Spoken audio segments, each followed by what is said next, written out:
hermanos, al repaso de esta lección, los últimos 5 reyes de Judá.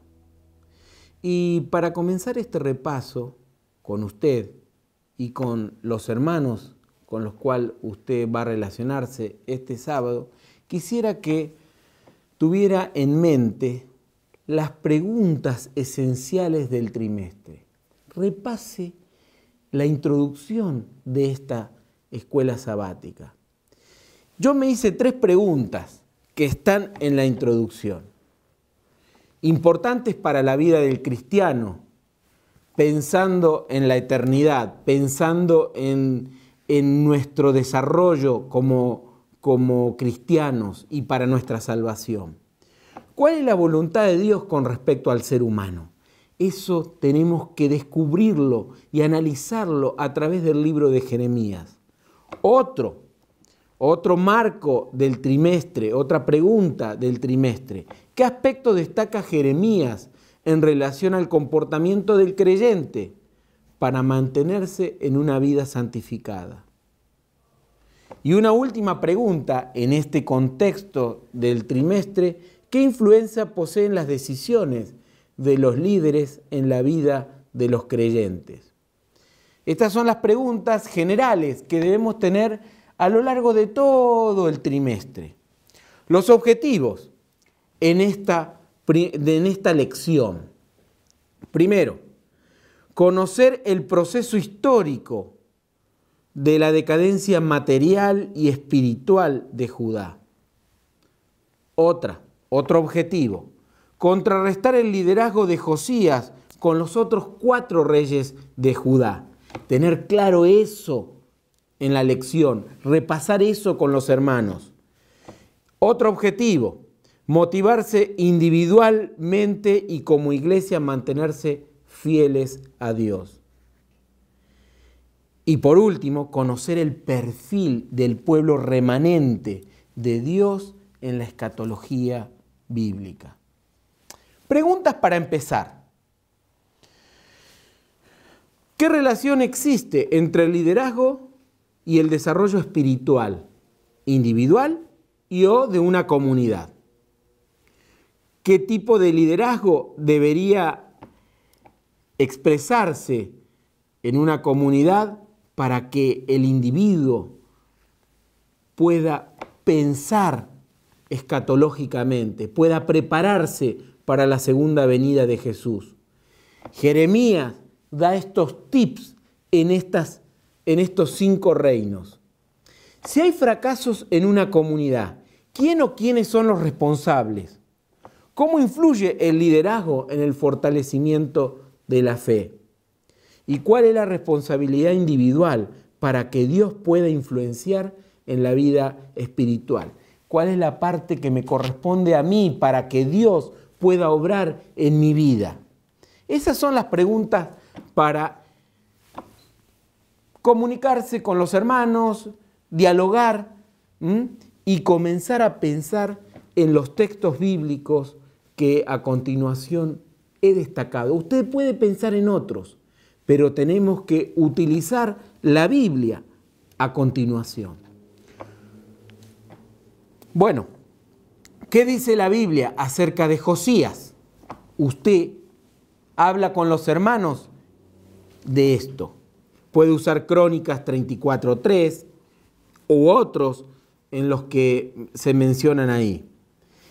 Cuando las personas mencionan este texto, usted destaca que él ha querido reformar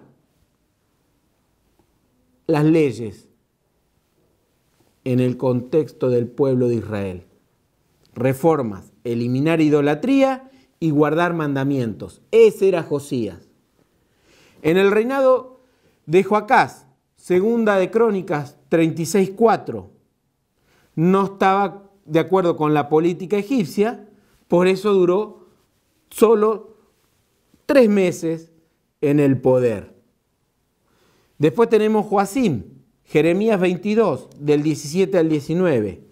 Fue un rey avaro y violento, y usted puede buscar el comentario bíblico para desarrollar características de este rey, de Joacim. Después tenemos a Joaquín, Segunda de Reyes 24:8. Él fue un rey de transición. Vamos a hablar de esto, pero en definitiva los reyes de transición, piensen en los gobiernos, en los líderes que le toca hacer reformas para volver a los caminos antiguos. Muy difícil. Hay que ser directivos, a veces hay que ser muy políticos, flexibles en algunos procesos, etc. Usted piense en las personas que han tenido que liderar en la transición de cambiar un hábito a otro, una manera de pensar a otra, una manera de ser a otra, desde el punto de vista de un pueblo. Después tenemos a Sedequías, Segunda de Reyes 25:17.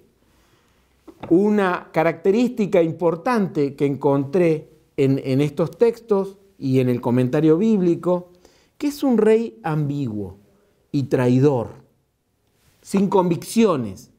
Las personas en este mundo que no tienen convicciones, que son ambiguas, que son tibias, diría Apocalipsis, nunca tienen éxito.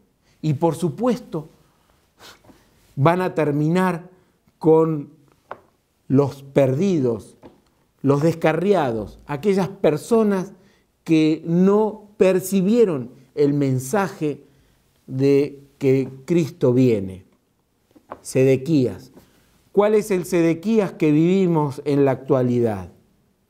Y otro aspecto que destaca esta lección es ¿qué es el remanente? Y aquí utilicé Jeremías 42:2. Aunque hay apostasía, siempre ha habido un grupo fiel a su palabra. Y aquí quiero transmitir un texto preferido, Apocalipsis 14:12. ¿Cuáles son las características de ese remanente? Apocalipsis 14:12. Recuerde, esas son las características de las personas que en el tiempo escatológico van a lograr el éxito y se van a reunir con el Salvador. Algunas conclusiones que quiero que ustedes tengan. Conociendo al Dios de Jeremías a través de la vida de estos 5 reyes, ¿qué podemos entender? Primero, Dios controla la historia de este mundo. La única esperanza es Él. Otro elemento, cuando usted ve a esos 5 reyes, Dios es perdonador y misericordioso. Siempre da oportunidad para el cambio. Siempre da la oportunidad para que podamos dejarlo entrar en nuestra vida. Él siempre está llamándonos, nos dirige y nos sostiene con el propósito de salvarnos. Otra conclusión, Dios es un juez justo. Nunca nos va a dar algo que no nos corresponde. Y si nos los hemos ganado, si por la gracia de Él lo aceptamos, entonces Él nos va a dar el premio de la salvación en este mundo cuando Él venga.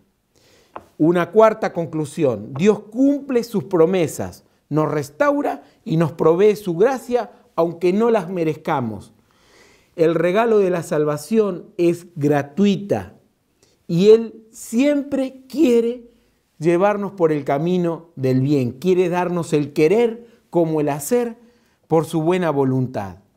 Y entonces usted, con el grupo de su escuela sabática, va a empezar a aplicar estos conceptos. ¿Cuáles son? ¿Cómo se manifiesta hoy la rebeldía del pueblo de Dios? ¿Qué significa para ti ser parte del remanente divino? Y una pregunta final pero clave, ¿qué debemos hacer para mantenernos dentro del remanente del pueblo de Dios? Ya lo he dicho a lo largo de la lección, pero estas son las preguntas de aplicación. ¿Qué va a hacer usted, hermano? ¿Qué va a hacer usted para mantenerse en este proceso de santificación, esperando la segunda venida de Jesús.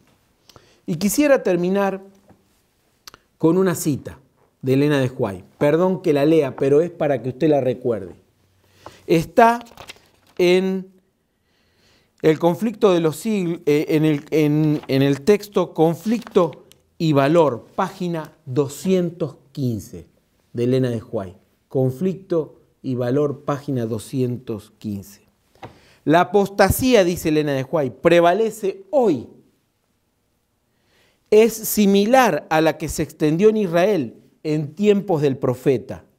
Multitudes siguen hoy a Baal al exaltar lo humano sobre lo divino. Cuando nosotros nos hacemos inmanentes, cuando pensamos en que en nosotros está la salvación, está la felicidad, muchas teorías hoy pululan, andan por este mundo promoviendo el humanismo. Cuando exaltamos lo humano sobre lo divino, dice Elena de White, al alabar a los dirigentes populares, al rendir culto a Mamón y al colocar las enseñanzas de la ciencia sobre las verdades de la revelación. Debemos nosotros promover el conocimiento de Dios a través de su palabra y cómo la ciencia puede concatenarse con eso, pero la revelación siempre es primero. Nos da sabiduría, nos da inteligencia, nos da discernimiento para conocer la verdad sobre la mentira, para discriminarla. La duda y la incredulidad, dice Elena de White, están ejerciendo su influencia nefasta sobre las mentes y los corazones, donde hay tanto problema ahora. La gente no cree en nada y hay otra que cree en todo. Y muchos están reemplazando los oráculos de Dios por las teorías de los hombres. Muchas teorías, por ejemplo en el caso mío como psicólogo, son útiles para ayudar a las personas, pero no puedo decir que esas son las teorías últimas de la vida. La teoría última es la Biblia, lo que Dios nos dice a través de su palabra, lo que podemos captar para nuestro bien a través de su palabra. Se enseña públicamente que hemos llegado a un tiempo en que la razón humana debe ser exaltada sobre las enseñanzas de la palabra. La ley de Dios, divina norma de la justicia, se declara anulada. El enemigo de toda verdad está obrando con poder engañoso para inducir a hombres y mujeres a poner las instituciones humanas donde Dios debiera estar. Hacemos de las instituciones un culto a lo racional, a lo académico solamente, sin tener un proyecto espiritual que permee todo nuestro proyecto, sea educativo o de salud, en nuestra comunidad. Y a olvidar lo que fue ordenado por la felicidad y salvación de la humanidad. Estas citas son muy importantes para que usted pueda reflexionar con los hermanos en la lección de escuela sabática. Espero, hermano, que estos conceptos que les he dado para esta semana puede serle de beneficio y pueda ayudar a ustedes a ser instrumentos de Dios para que los hermanos lleguen a conocerlo mucho más a Él.